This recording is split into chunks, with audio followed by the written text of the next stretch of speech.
You and Charlie Sheen. That's the only thing we have in common. Well, I'll leave it at that. Good morning. First off, I want to acknowledge, as the President did this morning, that today's International Women's Day. It's also Women's History Month. We're going to be holding several events throughout the month here at the White House to honor and celebrate women and how their vital contributions have and continue to be to our society, our economy, our family, and our businesses. The President tweeted this morning about the surge in hiring in the 2 months that he's been in office. LinkedIn's workforce report states that January and February were the strongest consecutive months for hiring in over a year and a half. A new report from ADP and Moody's showed strong private job growth that is far exceeding market expectations. And just this morning, Samsung confirmed that it's planning a, quote, major investment in U.S. production facilities, directly citing the president's election as an influence in their decision. The initial investment is expected to reach around $300 million. We keep seeing that the wave of optimism and growth in the wake of the president's pledges to help American businesses continues to produce real results for people throughout our nation. Yesterday, I forgot to, there are a couple things that I didn't get to yesterday, so let me mention a couple of those. Yesterday afternoon, the Secretary of Veterans Affairs, Dr. David Shulkin, and senior White House staff met with several veteran service organizations, including what's commonly referred to as the Big Six, to discuss the President's commitment to helping our veterans and modernizing our VA. The meeting represented another step in fulfilling the President's promise to the men and women who have served our nation so honorably. I know the President looks forward to personally following up on that meeting with the VSOs. Also last night, the President named several individuals whom he intends to nominate or appoint to key administration posts. Courtney Simmons Elwood, General Counsel of the Central Intelligence Agency; Noel Francisco, Solicitor General at the Department of Justice; Jeffrey Rosen, Deputy Secretary of Transportation; John J. Sullivan, General Counsel at the Department of Defense; Ajit Pai, member of the Federal Communications Commission; and Tony Saig, Jr., the Assistant Secretary for Public Affairs at the Department of Treasury. Expect further announcements as the week goes on. Now on to the events of the day. This morning, after receiving his daily intelligence briefing, the President met with Lorraine Powell-Jobs, the founder and president of Emerson Collective, an organization dedicated to removing the barriers that unfortunately prevent some in the world from achieving their full potential. They discussed education and immigration policy, which are two of the areas that Emerson Collective focuses on. Then the President held a strategic affairs lunch focused on infrastructure with leaders in the private sector. Infrastructure used to be a point of American pride, but now an overbearing, ineffective regular system can keep projects in limbo for years. The President has already started removing the regulatory roadblocks that have been killing projects before they've even begun through his executive actions, streamlining the permitting process and calling for each agency throughout the government to identify regulations that cause undue burden. As the President has said many times, strong public-private partnerships will also be key to revitalizing our country's ruined roads, crumbling bridges, and outdated airports. The government has wasted too much of the taxpayers' money on inefficient and misguided projects. By looking at infrastructure from a business person's perspective, as the President and these executives do, we can restore respect for the taxpayer dollar and make the best investment.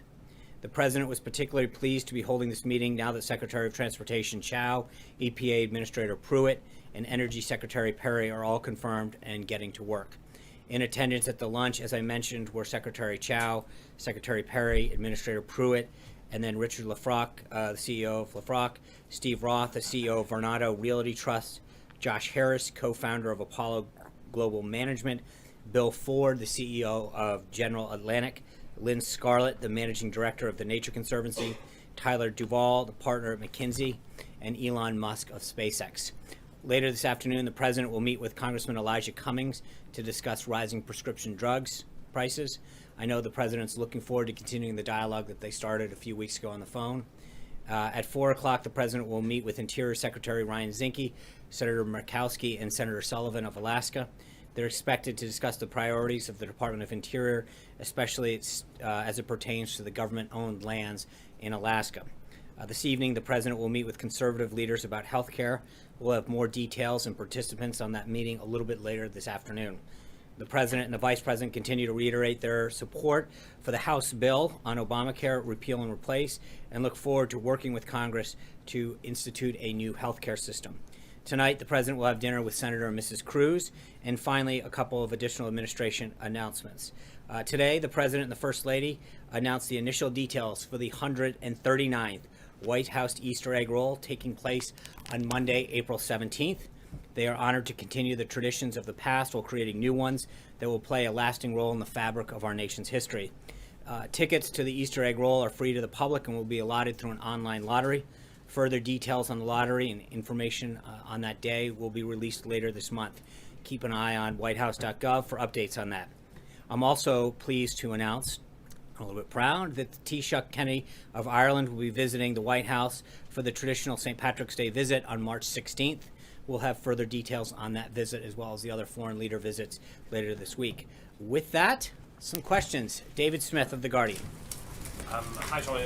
Can I ask about the President's state visit to the UK? Is there timing for that, and what was your reaction to some members of Parliament in Britain saying the President is not welcome? They actually use words like racist and sexist. Has that led him to reconsider? The President, as you know, accepted Her Majesty's invitation when the Prime Minister was here. He looks forward to going over and visiting the United Kingdom. As we have details to share with you further, we will, but there is nothing further at this time. Caitlin. Does the White House have a reaction to the Iranian vessels coming within 150 yards of a Navy ship over the weekend? Aren't they on notice, and will you offer anything beyond a verbal reaction? And then I have a follow-up question. Okay. The USNS ship that was in close proximity is obviously something that the President has been made aware of. The President's been very clear that this provocative action is something that won't be tolerated. With that, I would refer you to the Department of Defense, who is monitoring that situation, and will talk about the appropriate actions they may take. Your next one. And then secondly, does he have any plans to revamp the H-1B visa program by the April 1 deadline? I think we've talked before about immigration as a whole. I think there is the legal part of immigration and then the illegal part of immigration.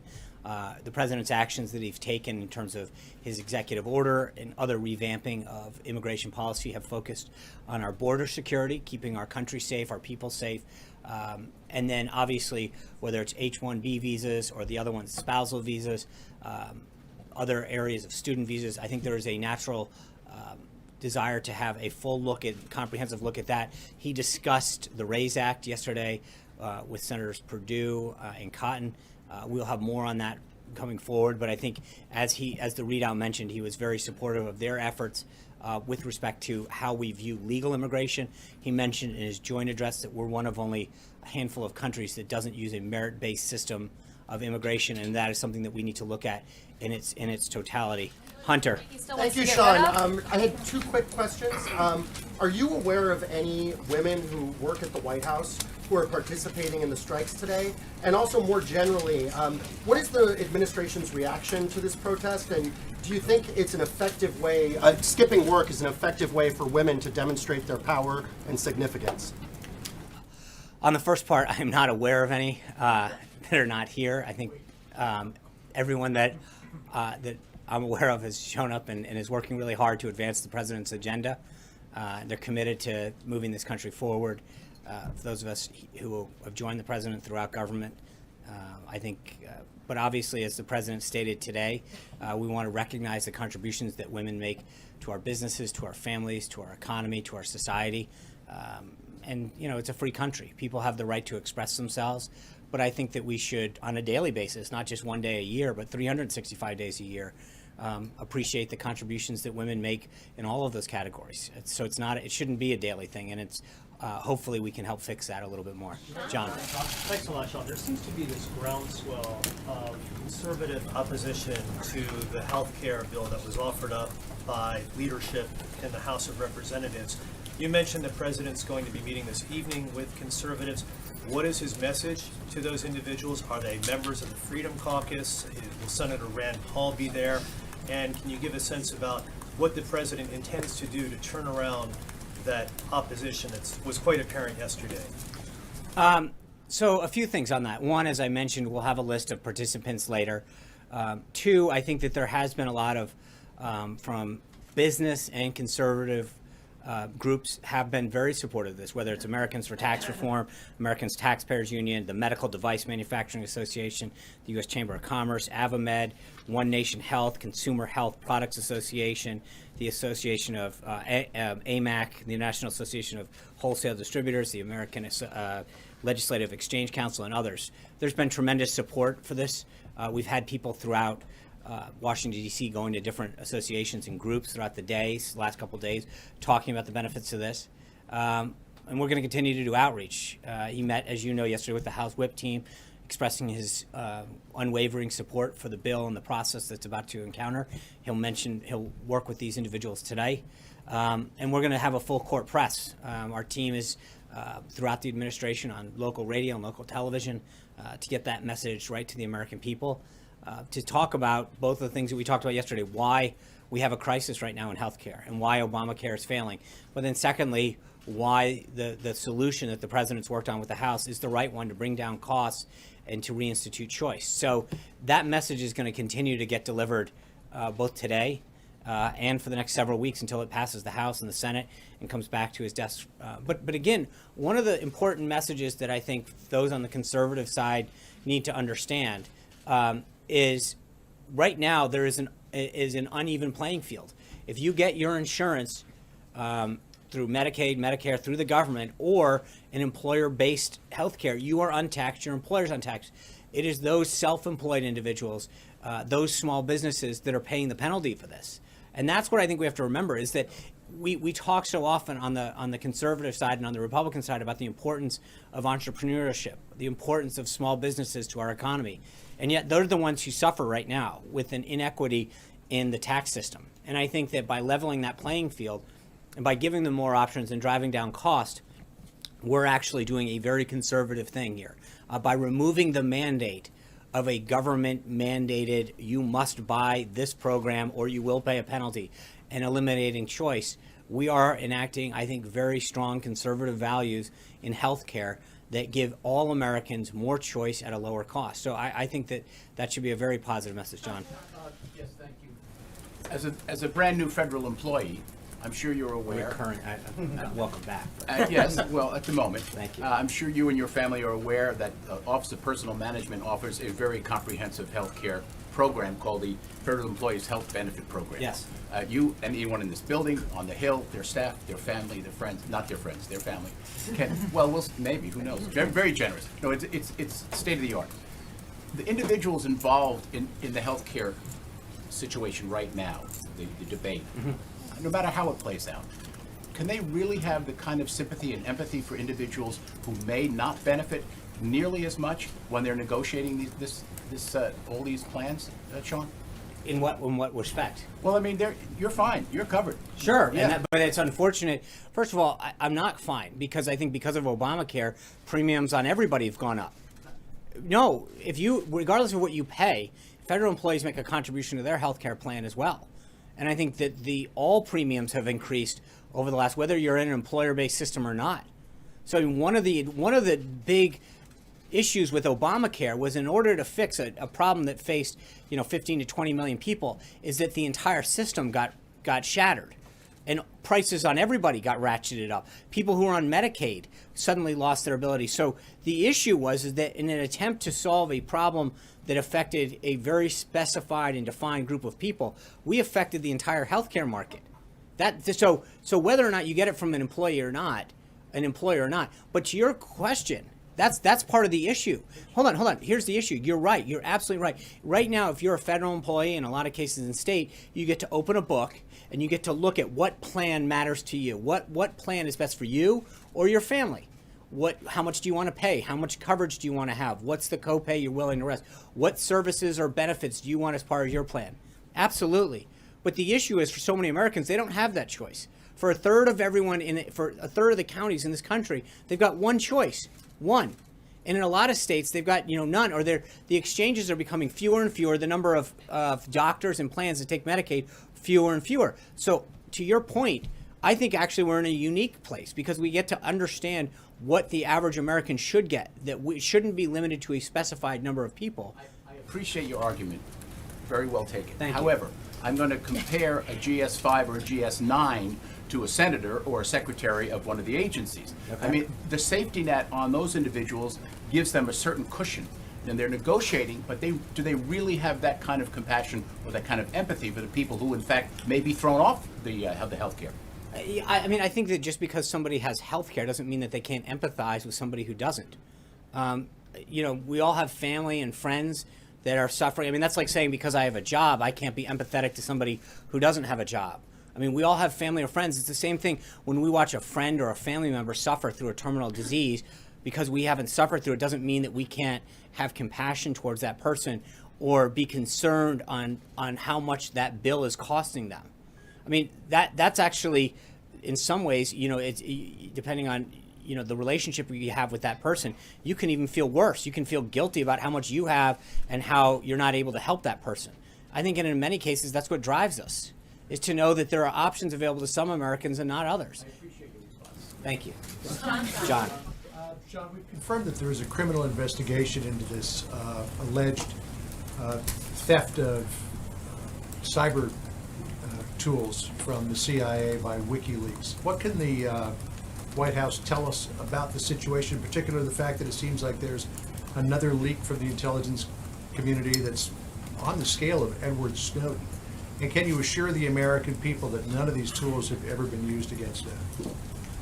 Well, there's a couple things in that. Number one, for obvious reasons, it is our policy as a government not to confirm the authenticity of any kind of disclosure or hack. That would be highly inappropriate for us. But, all of these occurred under the last administration. That is important. All of these alleged issues. And I think it's interesting to have it asked this way about the damage that could have occurred or what tools could be used in light of what's been going on recently. I mean, we've had, your own network's correspondent, James Rosen, had his phones, multiple phones, tapped. Was that appropriate back then? I think there's a lot of concern out there about alleged leaks. I mean, there's two steps to this. And I think what you saw over the last week in terms of this should be a major concern to people in terms of the leaks that are coming out and the desire to get to the bottom of them, whether or not specifically with respect to the disclosure that you're referring to, but I think the idea that we are having these ongoing disclosures of national security and classified information should be something that everybody is outraged in this country. This is the kind of disclosure that undermines our country, our security, and our well-being. And you've seen over the last 2 years, depending on the leak, it depends on the outrage. It's interesting how whether the leak occurred under the last administration, you had member after member talking about disclosures that occurred during the last administration, whether it was members of Congress.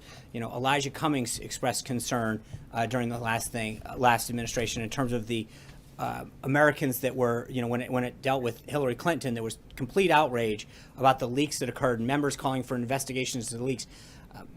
It's interesting how there is sort of a double standard with when the leaks occur, how much outrage there is. And so I do think it's important, while I don't want to get into confirming or denying this particular thing, I think it is interesting how different subjects are approached. This one, everyone is immediately rushing to, and there should be a lot more coverage of this. This alleged leak should concern every single American in terms of the impact it has on our national security. Can I ask something unrelated? Of course you can. Robin Shahini has been imprisoned in Iran since last October for collaborating with a hostile government, that government being the United States of America. He's on a hunger strike. Apparently his health is suffering. Is the president aware of Mr. Shahini's plight and that of 3 other Americans who are being held in Iran? And what, if anything, might the president be doing about it? Yeah. So obviously we're aware of the situation. In that particular case, I would refer you to the State Department. I wanted to go back to an earlier question. What is the president personally going to be doing in order to sell this health care bill? And what's he going to do to convince reticent lawmakers to come along, people like Rand Paul who don't like it? Well, I mean, we're on day 2. As I mentioned, we've been out in local talk radio and local markets. The president yesterday met with the House deputy whips. Today, he's having a series of additional meetings with conservative groups, with others. He's already talked to insurance agents. I mean, we've talked about the lead up to this with the insurance executives, with companies, with various members of the House and the Senate from both parties. He met with governors, attorneys general. I think there's a group of lieutenant governors coming in. We're going to be aggressively going after talking about the solution that we have for healthcare, both the need to repeal the current Obamacare system and the need to replace it with something that gives patients the choices and costs that they need. As I mentioned yesterday, and I can't overstate this, there's a difference between having a card and having care. Being told you have coverage and not being able to use it is no good. And that's the thing that I think is really important. When we get asked the question so often, how many people are going to be covered? That's not the question that should be asked. How many people are going to get the care they need? Having coverage with a high deductible, and in some cases, or not having a plan that allows you to get the coverage you need or afford it, isn't real coverage. It's a card. And I think that's the big difference in the approach that we're taking here. It's how do we get people the affordable care they need, that there's more choice, that more doctors are coming into the system instead of leaving. And that is a big, big difference in the approach that's happening now. Cecilia? On the road to try to sell it? I think you will see a lot of travel and a lot of activity by the president and all of the administration. And it's not just going to be the president. It's going to be, the secretary, the directors, key administration staff. The vice president's been actively engaged in meeting on the Hill, on talk radio, on local television. You've seen a flurry of meetings with outside interests, with op-eds explaining the problem and engaging groups and associations and that have an interest in this, and industry leaders. But this is going to be a very, very aggressive, comprehensive approach to making sure that every American understands that there is a major problem and that we are here to fix it. Cecilia. On Wikileaks, I'm going to go back to that. Two parts. Is the president outraged by this? Well, I mean, again, I don't want to. The allegations. He has been very clear about the concern that he has for leaks. This is, well, again, Cecilia, I think he is very concerned about the allegations that are out there in terms of what may or may not happen. It is an allegation. It is something that we are not going to confirm at this time. But as you can imagine from the president's previous comments, he is extremely concerned about this, about these allegations, about this, about the potential that something, if this were true, would have on our national security. And make no mistake about it, I think the president has talked before that anybody who leaks classified information will be held to the highest degree of law. We will go after people who leak classified information. We will prosecute them to the full extent of the law. This is playing with our nation's national security is not something that should be taken lightly under this administration. On this one, when it came to the campaign and Hillary Clinton, the president said, quote, "I love WikiLeaks." Does he still feel that way today? There is a big difference between disclosing John Podesta's Gmail accounts about a back and forth and his undermining of Hillary Clinton and his thoughts on her on a personal nature, and the leaking of classified information. There is a massive, massive difference between those two things. And I think it is, again, the interest and the outrage that occurred last year by a lot of Democrats when it came to leaks is interesting that we're hearing not as much outrage now when it comes to some of our issues of national security. April. Sean, a couple of questions. One, you said Congressman Cummings, you affirmed Congressman Cummings is meeting with President Trump today. Yes. In the last press conference, solo press conference the president had, he talked about Senator Schumer telling Elijah Cummings not to come. What happened to smooth this over, and what is the conversation going to be about? Is it just going to solely be on the high cost of prescription drugs? Well, I think that the nature of the meeting stems from the conversation they had on the phone, which was on prescription drugs, and then I'm sure that if Congressman Cummings or the president brings up another subject, it'll go there. We'll try to have some sort of readout afterwards, depending on how that goes. But it's the nature of it is an area where they agree. And if you remember, one of the things that they talked about on the phone was that there were probably several more areas that they would agree on and find that they would agree on throughout a conversation. And I hope that conversation, does exactly what they said that it would in terms of getting to those areas of common agreement where they can work together to help solve additional problems that our country faces. So you don't have any knowledge of what happened to smooth that over for him? I know our teams were in touch with his office immediately followed, and as you know, there were a couple times when the meetings had been tried to be scheduled and just didn't work out, and luckily now it was able to. He's one member of the 49 of the CBC. Right after that press conference, the White House reached out to the Congressional Black Caucus, to Cedric Richmond, the head of the caucus. Where is that meeting? Where does that meeting land? Is it happening? I know that we've reached out, and we're looking for a date on that as well. But so we're pleased that this one was able to come together, and then we'll get to the next. Yeah. Yesterday there was a compare and contrast with visual show and tell, if you will. Yes, I saw that on a few Yes, shows. you were there. Yes.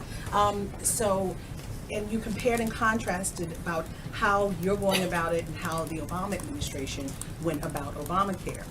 One difference that they've made note of, and I want to get your response to this, is the fact that you may have this and said that you're doing this versus what they're doing. But one thing that they say that you did not do, that they did, had their bill scored by CBO, and you did not score it by CBO. Sure, it is being scored. Look, with all due respect to them, this is the same group that said, who passed it and then told us we could read it. This bill is online for every American to go to readthebill.gop. It's on the Speaker's website. We link to it on several accounts that we've treated. I understand that. And again, if that's the complaint, this is the same group that didn't let anybody read it, that did it, that jammed it through with no bipartisan support. But this president's reached out to both sides of the aisle, had governors here, has senators here to get their input. There is no contrast between what we did and what they did. This was a full effort to reach out to the members in the House and the Senate. It's going through regular order in the House. Every member of the House and the Senate will be able to have their opportunity to have amendments offered through the committee process and then on the floor. So the idea that they can compare the date that they got to score is pretty reaching deep on this, because there's been an opportunity for members to have their input on this and to talk about their concerns, to give their input on it, especially the governors who were left on the sideline last time and who have such an important role in administering health care when it comes to Medicaid. The idea that anyone talks about when the score was issued, there'll be a score in all good time. But the other thing is, let's be honest, the irony of the score is that the CBO was way off the last time. I don't think that that we're waiting that's a big issue to us right now. Of course cost matters, but look at how off they were last time. If you're looking to the CBO for accuracy, you're looking in the wrong place. They were way, way off last time in every aspect of how they scored and projected Obamacare. In terms of, no, but neither did they. Last time, if you look at the number of people that they projected would be on Obamacare, they are off by millions. So the idea that we're waiting for a score, it will be scored. But the idea that that's any kind of authority based on the track record that occurred last time is a little far-fetched. Jessica. Two questions on the wall, Sean. As you know, the bids for prototypes went out today, and I just was curious about the timing of that, how much pressure there was to get that going quickly. And then secondly, is there guidance from the White House about what kinds of vendors can build the wall, especially can international vendors build the wall? I think that process is working through, as the president has talked about before. We're trying to move ahead with existing funds that DHS has, and then we will continue to create a timeline to ask Congress for that funding. We're working with Congress on that. And then, I don't think it'll be any surprise to know that the president is going to favor American workers and American companies when it comes to an American project. That should be any kind of surprise, Blake. It's looking increasingly likely that the Federal Reserve next week will hike interest rates. Two brief questions. One, how does the president feel about that? And secondly, does he have the full confidence of Janet Yellen, who he described during the campaign as too political to lead the Federal Reserve to set monetary policy? Let me get back to you on that one. I don't have any comment on the Federal Reserve. I'll look at the team. What I will say is that, as I mentioned at the outset, when you look at the hiring and the jobs and the manufacturing and the pace, the consumer confidence and the CEO indexes that have already come out in the first 2 months, we see a resurgence in optimism in the economy by job creators to want to hire here, who want to manufacture here, who want to grow here. And I think that our economy is clearly on the upswing. And I think you see statement after statement, company after company, coming out and sharing in the president's vision for moving the country forward and for renewing the optimism in building and being part of an American resurgence in terms of our economy. The no comment was on Mrs. Yellen or on his thoughts of a rate hike? I'll get back to you on both. How's that? Yeah, go ahead. April's last question about the difference between this administration and the previous one and how to approach this issue. One thing that the Obama administration did do was get key stakeholders to the table. The AARP, the American Medical Association. Both of those organizations have come out today strongly opposed to this proposal. What's your message particularly with respect to the AARP? And I think the AARP got a really good deal last time when it came to prescription drugs in particular. I think this is a patient-centric bill. It's about patients, it's about people, it's about the Americans who left behind. Look at what those deals got people last time. I mean, for all those people that are on Medicaid in particular, they don't have choices anymore. So I would argue that the president has put the American people first and has put patients first. So you can talk about, we're glad to have support. Make no mistake about it. But I think that the support that this administration and I think the House is focused on is getting every American their buy-in and their support. That's, obviously, look, we would love to have every group on board, but this isn't going to be, every single deal we heard about it getting through, like the Cornhusker kickback, this and that, over and over again, it was one deal after another to buy votes to get it through the Senate. So if you want to line up how many special interests got paid off last time versus now, they'll probably win hands down. This isn't, hold on, but this isn't about trying to figure out how many special interests in Washington we can get paid off. It's about making sure that patients get the best deal that lowers prices and bring back costs. But again, I think what I'm trying to figure out is at some point you're defending the indefensible.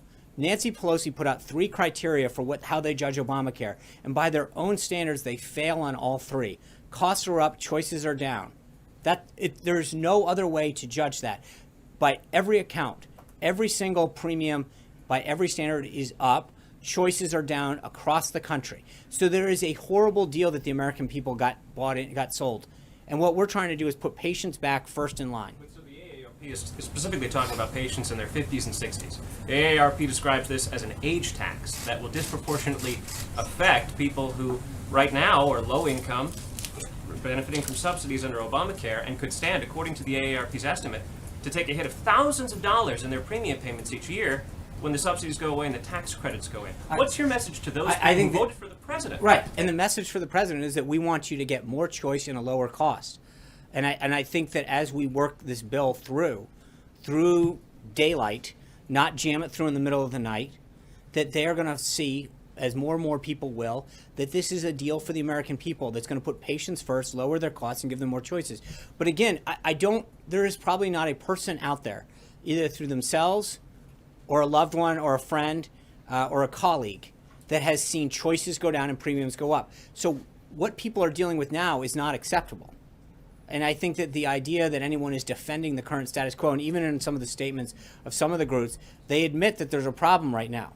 And so my advice to those people is join the process. Share your ideas, share your thought, let the process work its will so that it is a bill that has input. But the bill, the way it was done last time, is not something that's acceptable. Shannon. Is the president worried, though, that every major doctors group, the American Medical Association, the American Academy of Pediatrics, the American College of Physicians, have all come out and said they have serious concerns? For all the talk of doctors and patients and choice, the doctors groups are all so far unanimously coming out and saying they're not supportive of this. Is that concerning? No, I think when you look at a lot of doctors versus the associations here in Washington, we have had tremendous input from doctors themselves. Dr. Price himself, a doctor, is the one who crafted this. So you have a doctor in charge of the administration's effort to work with Congress. You've got several physicians and other medical professionals in Congress that are talking about the experiences they have. In fact, many of them ran for Congress because of the concerns they saw in their own industry. I have respect for some of the work that some of these Washington, D.C. based associations do. At the end of the day, this is about patients and about the input from doctors who are on the front line of seeing patients and talking about the care that they're able to give or not to give to people. Anita, I'm sorry. Okay, if you mind if I follow up on something else you said? I don't. Sorry. You've talked about people having a card. You've got a card, but it's a $2,000 deductible, and there's only 10 doctors in your town that'll see you, let's say.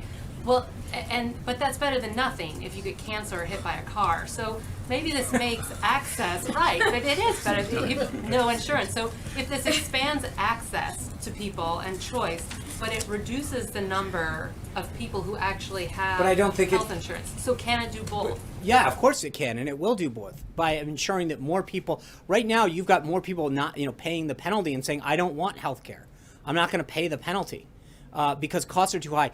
And it was probably 5, 6, 7 years ago, before Obamacare went into place, a single young individual person on the open market could get a premium, a plan with a premium of $100, $150 a month. It's in the high 300s now. And I think that there's a big difference. You're not, for young people just entering the workplace, for example, your example, they go get into an accident. Right now, you've got a lot of individuals that get off their parents' health care and say, I'm healthy. I have no desire to go get health care. It's another few $100s a month that I don't have or that I'd rather spend on something else. If we can get that cost down, it makes a lot more sense and get them plans that are tailored to them. 27, 28-year-old individuals don't need care that's for folks, that talks about certain things, that a plan that has certain things that are towards the end of life. But right now you've got one-size-fits-all government-run, government-mandated plans that offer people a suite of medical services that they do not need because there's no choice. And it's a government-mandated system. I think offering more choice and more competition allows people to pick a plan that is more tailored to your needs. And this goes back a second to what John was asking, that if you can actually pick a plan and across state lines find one that suits you as an individual, as opposed to, maybe there's a family plan that's more comprehensive. It has dental and vision and all the things that your kids are going to need because, of all the things that you anticipate, then that's a plan that, a young family might need versus an older person that's single or a younger person that's just entering the workforce. But right now there's no competition, there's no choice. So it's not an either-or situation. We're facing a situation where more and more people are getting less and less and paying more and more for it, and that's the wrong way to go. Mara. Anita. Oh, sorry, Anita. My apologies, Anita, then Mara. Switching gears completely, the military have recently conducted some kind of exercise at the naval base at Guantanamo Bay, and it was preparing for a migrant crisis. And there is a DHS migrant center there. And I wondered if the administration has considered and what you all think about using that facility for immigrants. Has that come Well, up? I mean, that particular exercise, to the best of my knowledge, is a rather regular exercise that occurs, as do many of the exercises that the military prepares for in a whole host of contingency operations. So that is a routine military operation. Consideration though? No, I'm not going to. It is a routine military operation, as several of them do with our partners throughout the world, where we plan for random, contingencies that may or may not happen. That's the job of the military, to practice for contingencies that may or may not happen on a whole host of issues.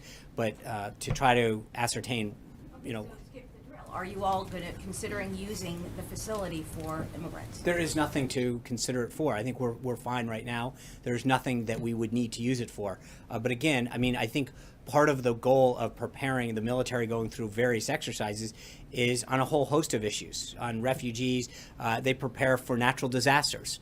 We're not anticipating a natural disaster, but we prepare for them. We at the White House, when we were coming in as an administration, we did, I think we briefed during the transition period, we did what they call a right seat, left seat operation with the outgoing administration. So we sat down and talked about cyber attacks and natural disasters and the whole of government response in some of these things. It doesn't mean that we anticipate them. It doesn't mean that we want them. It means that we're going to prepare for them. In the same way that many organizations do fire drills. It's not that you anticipate or expect a fire, but you prepare for them, as many families do. Preparedness is the key to executing well, and I think that's all we're doing. And secondarily, the Louisville media is reporting that President Trump will be there on Saturday. Can you confirm that? And is this about healthcare, as you just said he was going to make the rounds? Yeah, I've seen that report. We have nothing to announce with respect to the president's schedule at this time. But as I mentioned earlier to, I think it was Shannon, that we will have, or is it Jill? I can't remember, somewhere in this area. We will have an update on the president's schedule, but later this week. But I do anticipate the president to be very active in his support for the repeal and replace effort. And so this is what you should expect. Now, Mara. The CBO score is supposed to come out next week, and you just called into question their credibility. I didn't call into question. Just so we're clear, I'm just. Thanks, Matt. I appreciate it. I can answer. Their record is what I'm calling into question to. When you look at the number of people and the cost on what they scored the last Obamacare bill on, it's way off. That's a fact. That's not anything more than that. Well, people base their votes on what they think is going to happen to the cost and the coverage. That's right. Lose coverage. Is there any analytic organization that you would accept a score from? Well, I think that there's, I think Some OMB will probably put out a score on so that. OMB is- No, I'm not saying, but Mara, hold on. All I'm saying is look at what the CBO's record is on Obamacare. It's vastly off. I think they projected 20 million people to be on Obamacare this year. I believe the number's 12. They're way off in terms of the millions. So it's not a question of whether I'm questioning anything. Anyone that can actually do basic math can understand that their projections for Obamacare the last time were way off the mark. And so my only point is that I think when they come out with this score, we need to understand the track record when it comes to health care. John, Anybody that you think has a good track record? Is there Sorry? any scoring Well, organization that you think has a good there's track probably record? a lot, and I think members have to look at a lot of things to cast their vote on. They're going to have to look at the totality of the bill, the support of their constituents, the current state of things. I think that there is no question. Look, when you look at the trajectory of the cost right now in terms of premiums, you can either say, and not just the premiums, but Obamacare is going to collapse on its own weight very soon. And the president made it very clear in his press conference and a lot of previous statements. The politically easy thing to do is just let it collapse and let Democrats come back to the table. I don't think that's the right thing, and the president's made it clear he doesn't think that's the right thing. This is an opportunity for him to show the American people that the right thing to do is to care about their health care options and the costs that they're paying. And one last thing, you mentioned deductibles before and how they're going up under Obamacare. Are you promising people that their deductibles will come down under this plan? Everything that we have been led to believe about how this is yes, this will drive costs down. When you talk about opening up pooling, when you talk about driving costs down because you can buy it over state lines, everything that has driven up costs, all of those market forces that will come in, and I think every leading economist that has looked at this says it will drive costs down. John Gizzi. Thank you, Sean. The premier argument by Democrats, notably former President Obama today, is that enactment of the act that was illustrated yesterday would lead to many people losing their health care. You've certainly heard that from Democrats, but also several of the Republican governors who were here for the National Governors Association, including strong allies of the president. Governor Bentley of Alabama, Governor Hutchinson of Arkansas voiced the same concern. They did not want any plan that would lead to anyone losing their present health care. What does the administration say to what is the leading argument against a new plan? And then I have a follow-up question. Of course. I would say that any governor that's concerned about people losing care right now should join us. They're losing their care right now. They're losing their options, and they're paying too much. So the answer is that if you're concerned about those principles, then you should be concerned with what's happening right now. And you should be concerned and want to join in this administration and work with this Congress. And again, the big difference that's here is instead of us jamming a bill down Congress and not allowing the American people to read it until it's passed, as was done with Obamacare with then Speaker Pelosi, is that this bill is out in the open for every single person in the world to read. It is open for people to let their member of Congress share their thoughts, share their ideas, and it's done out in the open. I think that is a vastly different approach with how this is going about than the last time, and that makes a big difference with the approach, and it gives people an opportunity through the process, what they call regular order, to have input on this. And if it can be made better, then great. But I think this time we recognize that there's a lot of work that needs to get done on behalf of the patients that are having trouble getting care. Alexis. Oh, wait. Sorry. Yep. My follow-up question is a follow-up question about the wall. During the recent Governors Association meeting, Governor Gracchus Ramirez, who is the chairman of Mexico's Association of Federated Governors, warned that continued discussion about the wall and the president's talk of building it might very well lead to the election of Mr. Lopez Obrador as president of Mexico, and he is considered the most anti-American, most hostile to America of any of the candidates. Are these any concerns that come up in the discussion of the wall, namely the impact on Mexican politics? No. The president's it's pretty good. The president's number one concern is the safety of our country. Number two is the jobs that are impacted by this and the ability of Americans to get the wage that they deserve. But again, this is a national security issue, something that frankly, when he's discussed this with President Peña Nieto of Mexico, that there is a shared concern about drug cartels, drug trafficking, arms sales over the border. There is a shared concern for the respect of the border because it means a lot to both sides. So this is something that we care about from a national security standpoint, and then obviously the president's concerned on it both as well as on an economic standpoint. Alexis. Your answer was that if the health care bill could be made better, the president is interested in that. So can I just clarify, when he meets with the congressional conservatives this evening who have misgivings about the legislation, is he intending to talk to them about what they would like to change, and is he open to making those changes? Is that what he is? Is that the mode he's in rather than a sell mode? He's No. in a listening mode? Right. Well, I think he's in a very much of a sell mode. The president and his team have worked very hard on this. They're very proud of the effort and the product that they have produced in consultation with the House and the Senate. But obviously, it's going through the process. And so if somebody has an idea, and that could be on the administration side, that we believe that after a consultation with individuals or groups, that there's a way to improve upon this. But that's the beauty of going through the process that we are.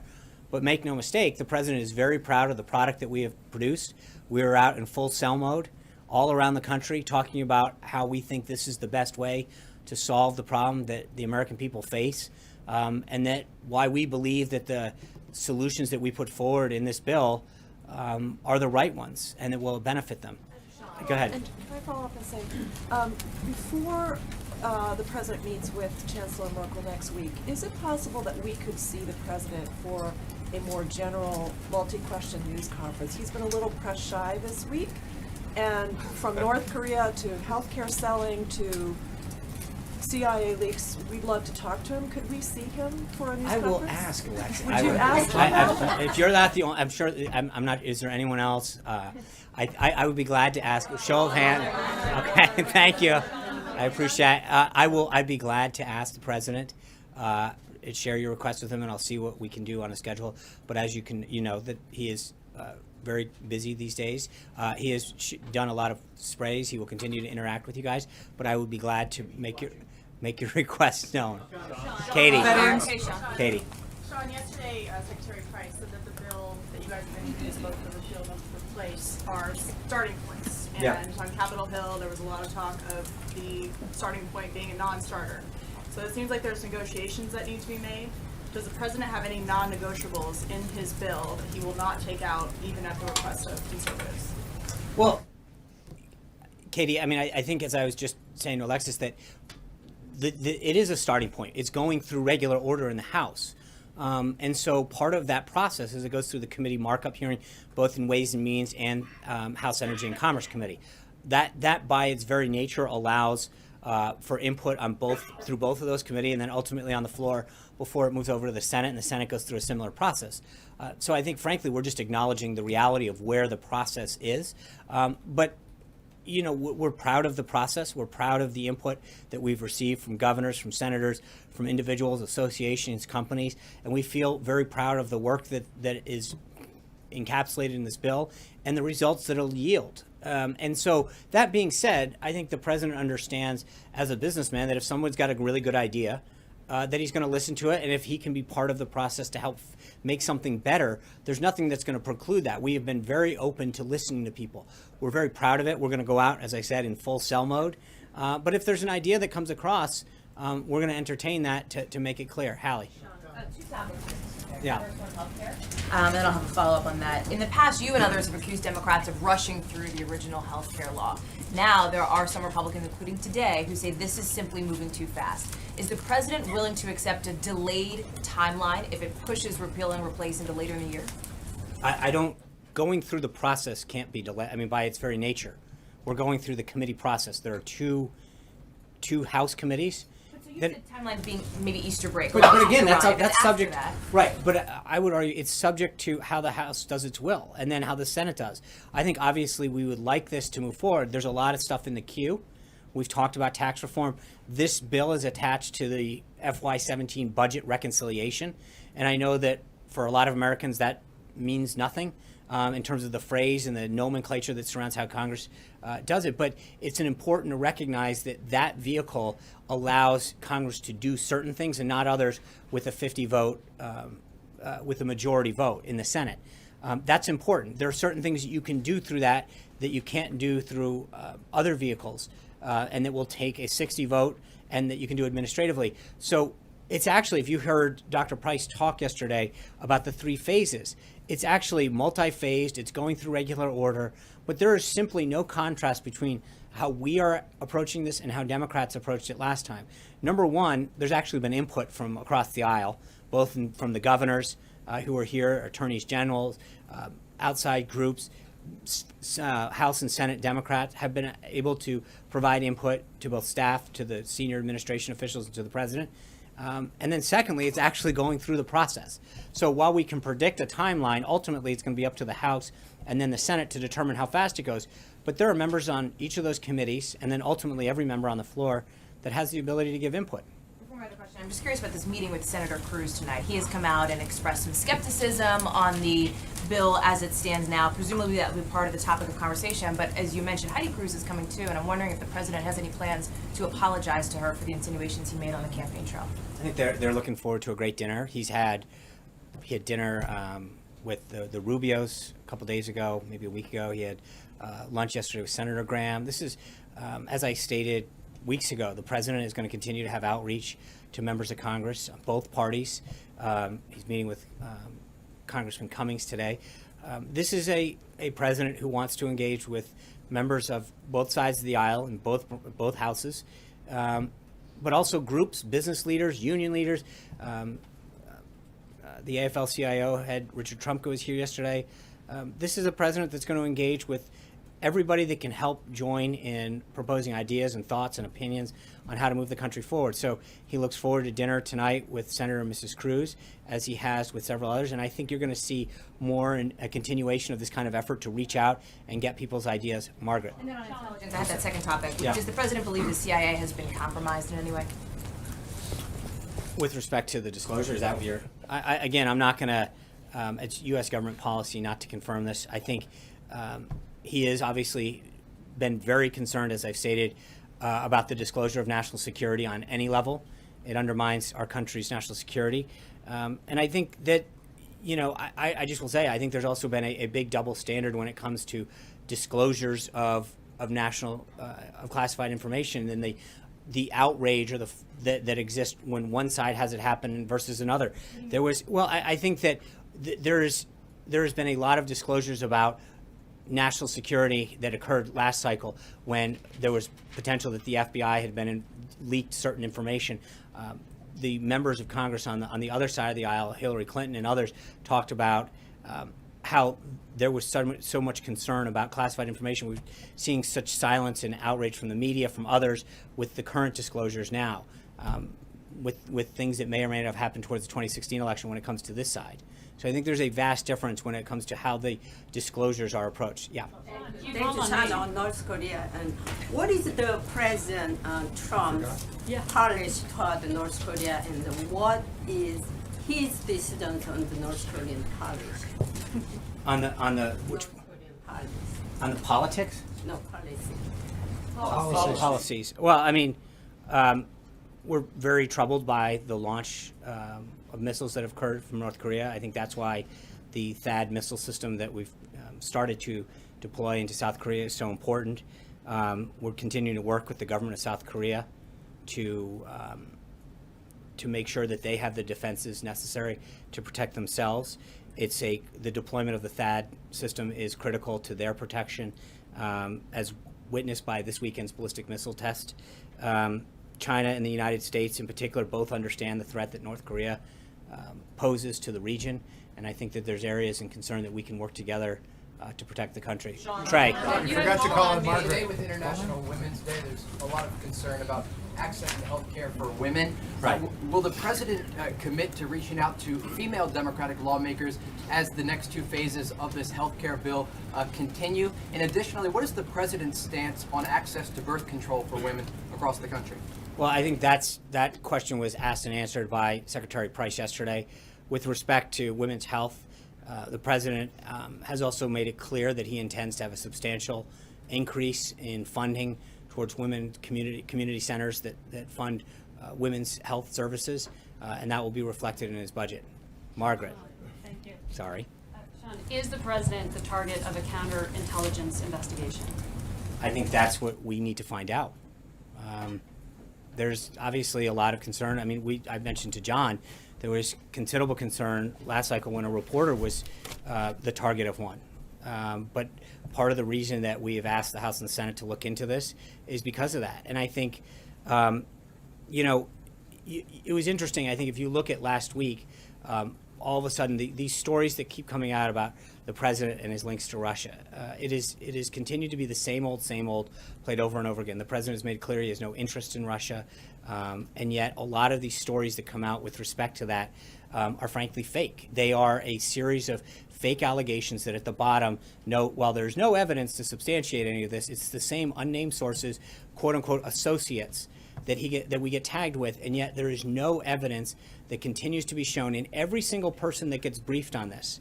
Shows that whether it's Senator Cotton, Chairman Nunes, who has done a phenomenal job of trying to get to the bottom of this.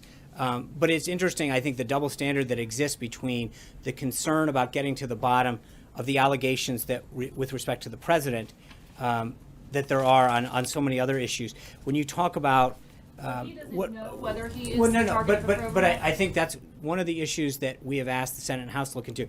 I can tell you with respect to the other instances, you look at former DNI Clapper's comments. He literally said the DNI, which includes the NSA, FBI, and CIA, did not find any evidence of collusion between the Trump campaign and Russian agents. Senators Rubio, Cotton, Burr, Chairman Nunes, all of the people who've been briefed on this situation have come to the same conclusion.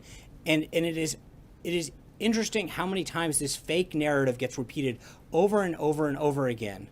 And yet no evidence has ever been suggested that shows that the president has anything to do with any of the things that have been. It's a recycled story over and over and over again. And I think that there's a bit of, it's amazing. The president goes out last week, does this joint session. And then a couple, literally 24-hour stories start getting recycled about, potential issues that come up that literally continue to offer no fact, nothing but the unsubstantiated rumors over and over again. And yet what is ignored is when you have someone like former DNI Clapper go out and literally say, quote, that they did not find any evidence of collusion between the Trump campaign and agents. You have Rubio, Cotton, Nunes, all say the same thing, that they've been briefed, that there's nothing. And yet this fake narrative. Sorry, I just want to make sure that I'm understanding. Are you saying that there is a possibility he is the target of a counterintelligence probe involving Russia? I don't know. The answer. You just connected those two. No. I think what I'm saying is that there is a difference between that narrative and then the narrative that has been perpetuated over and over again.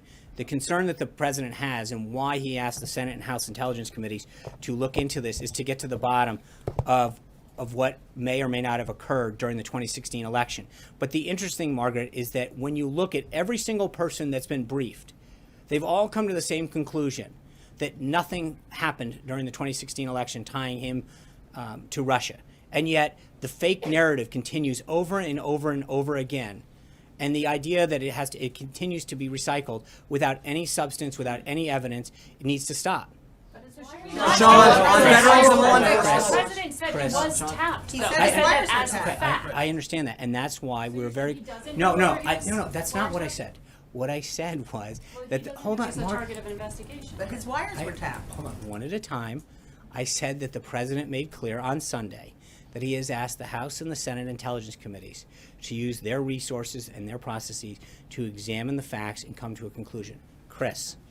Since you're talking about whether things are true or not, let me ask you, following up on something yesterday, you seem to acknowledge that the president was wrong when he tweeted that 122 prisoners released by the Obama administration from Gitmo had returned to the battlefield. In fact, it was mostly by the Bush administration. Will he retract or even apologize for that, given that he also called it a terrible decision by the Obama administration, and given that that was incorrect, that there still has been no proof either of his tweets about widespread voter fraud or the wiretapping, does the president have a credibility problem? No, look, I said yesterday, I think Trey asked the question, that the president meant the total number of people. And that, hold on, I understand. Okay, I understand that. I'm actually explaining it. That's what you asked the question. He meant that the total number of people released from Gitmo was 122. What the president, but just to be clear, there's a big difference. Under the Bush administration, most of those were court ordered. The Obama administration took great steps. They talked about, it was a campaign promise, frankly, from day one, to close Gitmo. This president is very clear that he understands the nature of the threat that the people in Gitmo pose to our nation and the recidivism rate that there are among people that we have released. That is a concern that he shares. The reason the Bush administration did it was in many cases they were under court order. The Obama administration made it actually a priority to let people go and to actively desire to close that camp and to release more and more of those people, especially in the waning days. There's a huge contrast between the posture and the policy of the last two administrations on how they were dealing with Gitmo. This administration understands, and the president has been very clear, he understands that the people that are kept in Gitmo pose a danger to our country and to the rest of the world. There's a big, big difference between the posture of those two. The tweet was wrong. I just said it. I said that the tweet, he meant that it was the totality of the people. That's what I said to Trey yesterday. I'll say it again to you today. Dave Boyer. Just follow up on something else you said, Sean, I'm a sorry. totally different topic, because you said that you're in you're in cell mode, Yeah. completely in cell mode. And I wonder if the president sees this as a test of his ability to make a deal, something that he really talked about, something that voters responded to on the campaign trail. Is this essentially, does he feel on him, that this is him going to show the American people that he can get this deal done? Well, he is a deal maker. He's a negotiator. He is a world-class business leader, and he's been highly successful at it. So if anybody can get a deal on something, it's going to be Donald Trump. I mean, that's part of the reason I think that the American people, what they saw in him, that there was so much broken with Washington, that when it came to the big problems, whether it's domestically or internationally, that if somebody could come in and work across party lines, work with another country to get a deal that was in the country's best interest, he had that skill set, and that's why they frankly elected him president. So I think he feels very good about the product that we've put out. We are in cell mode. We want to get this done. But the president has an open mind. He enjoys meeting with people and hearing ideas about how to make this country better, how to create jobs, how to create a better healthcare system, how to create better schools. And if there's someone that comes up with a better idea that will help lower costs and increase access, he's certainly going to listen to it. Dave Boyer. Dave Boyer. Sean, yesterday in the president's meeting with the deputy whips, he was talking about his tax cut plan. He said it's going to be the biggest since Ronald Reagan, maybe even bigger. He said, I know exactly what we're looking at. Most of us know exactly the plan. So my first question is really easy. Tell us about the plan. What the plan is? The tax cut. Well, again, I'm going to wait till, thank you. I appreciate the layup, Dave. But I'll leave it to him to work with Congress. When we're ready to roll it out, we will do just that. We're not there yet, so let's go on with the next, hopefully. And secondly, building on these jobs numbers today that look very positive, obviously there's a lot of CEOs out there who are excited about the possibility of a tax cut plan. And yet, the president has also expressed a lot of concern about the national debt. If you're going to get a tax cut on the level of Ronald Reagan, a historic size tax cut, how are you going to do that, balance the needs for continued job growth with the concerns about the debt? Because I think that one of the best ways to get the national debt down is to grow the economy. The more the economy is growing, the more we can get it at 3, 4, 5%. the more the deficit goes down. That's just the best way to tackle the deficit is to grow the economy, put people back to work, create a deeper manufacturing base. I mean, that is between that and some of the efforts that the president has put in to make government more efficient and effective and save money at that level. Those are the two things that I think combine to get the deficit down. Jennifer? Sean, of the more than 13,000 Syrian refugees who are in this country, 150 of them, or less than 150 of them, are Christian, Shia, or Yazidis, the same groups that the U.S. government acknowledges are literally being, at risk of being wiped off the map. So I wonder now that Secretary Tillerson has had time to settle in, and as you review the refugee program, immigration policy, is this something that's being discussed? Is this a priority to give these groups some relief? Well, I think that you know that when we talked the first time about the executive order, it was something that we acknowledged. There is definitely an area where in the executive order that we just passed, one of the areas that we talked about was, and I'd have to go back and look at the exact phraseology, but we recognize that certain groups, and they can be religious in nature, are being persecuted. And I think that that's going to be a factor how we look at that program. It's something that the president, as you mentioned, he's talked about in the past. It's something that Secretary Tillerson has acknowledged. And that's not just refugees coming into this country, but I think one of the reasons that we need safe havens in Syria is to make sure that groups and individuals, whether they be part of a group or religion who are being persecuted, have a degree of safety that they can count on. Yeah. Appreciate it. No. Hi, Maria. Yeah. Right here. Thank you. It's International Women's Day. Exactly. Thank you so much. So the president's on the record saying that he supports some sort of legalization for many of the undocumented people in the country. And, there's a dreamer that was caught in the raids in Seattle, Washington. We don't know if he's going to be released or not. Does the president want to or plan to meet with dreamers to talk about what's on his mind about, gathering ideas for some sort of legalization? And if so, when would that meeting occur? The president, I think, has talked about how he wants to tackle this holistically. And back to Chris's question a second ago, I think he's made clear that that if there's someone who has the ability to strike a deal, to get people in a room and acknowledge, we have to stay true to our principles, that we can get a deal on a way to fix our broken immigration problem, it's him. We are not at that phase yet. This is something that he's talked to senators about. And I think that as we continue to move forward, obviously the focus now is on Obamacare, repealing and replacing it with this program. But it is something that we're going to continue to move forward with, and as a comprehensive thing, not just the illegal issue, but the visa issue, how we deal with the other folks that are in this country. But stay tuned. We've got more to go on this. We'll go further. What's that? No meeting on the works with dreamers?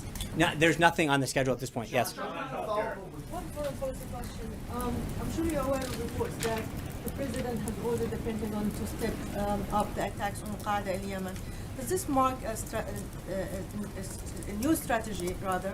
And does the president delegate now to the Pentagon the attacks on either ISIS or Al-Qaeda?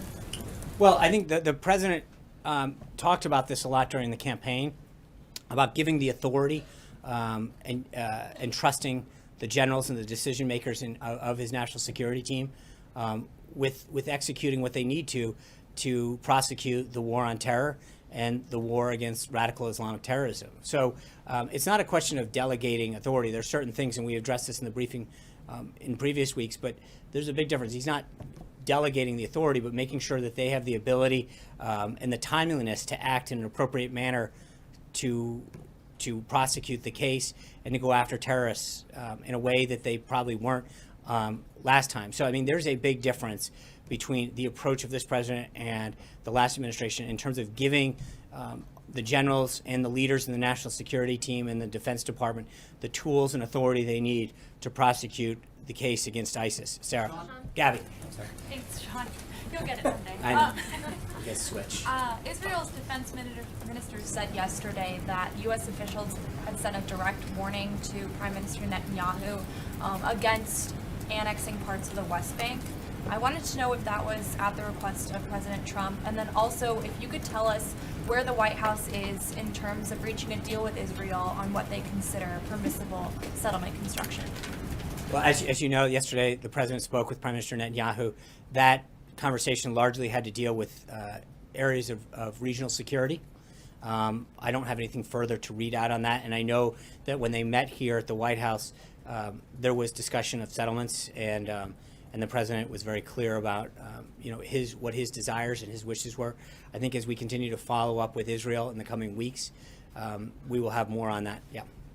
Yeah. Thank you. Veronica Cleary with Fox 5. I have a follow-up question to actually his asking about the thousands of women who have chosen to strike today, and you saying that it is a free country. But at Channel 5, we've reported quite a bit on the schools and the districts that are closing because so many women chose to strike today. So, it is a free country, but what would be the president's sort of reaction to, if you will, what is more important, the students being at school today, or that the woman's right to strike and kind of make a statement, if you will, on this day? Yeah, thanks, Veronica. I think it's an important question. I mean, I know locally this affects a lot of individuals throughout Northern Virginia and Maryland and in the district. So, I think I haven't talked to the president specifically about this. Obviously, as I mentioned, people have a right to express themselves under our First Amendment, as the president's doing today by making sure that we appropriately salute the contributions that women make to this country. But there's clearly an impact in the case of schools, localities throughout the country, here in the greater Washington, D.C. area. But I think that concern is best utilized by parents through their local school boards and through their city councils and mayors, whether or not they found it appropriate for that to occur. I have not spoken to the president about this, but I think there's a balance, and I think that I would hope that that we should use this opportunity to recognize the role of women in the workplace, in the family, and throughout society for the contributions that they continue to make and have made in the past, and making the country as great as it has. So with that, one last thing, just to clarify, I think Jill asked this, but I just want to be really clear on one point, which is there is no reason that we have to think that the president is the target of any investigation whatsoever. I'm sorry, that was Margaret. I apologize. Right, and there is no reason to believe that he's the target of any investigation. I think that's a very important point to make. And so, no. It doesn't. What I'm saying is, hold on. The one question dealt with whether or not the tweet dealt with wiretaps during the thing. The other is an investigation. They are two separate issues. And there is no reason to believe that there is any type of investigation with respect to the Department of Justice. Thank you, guys. I'll see you tomorrow. Thank you. I'll see you guys tomorrow. Not that I can't comment. Thank you, guys. Are you aware of an investigation? Is Cummings coming to state?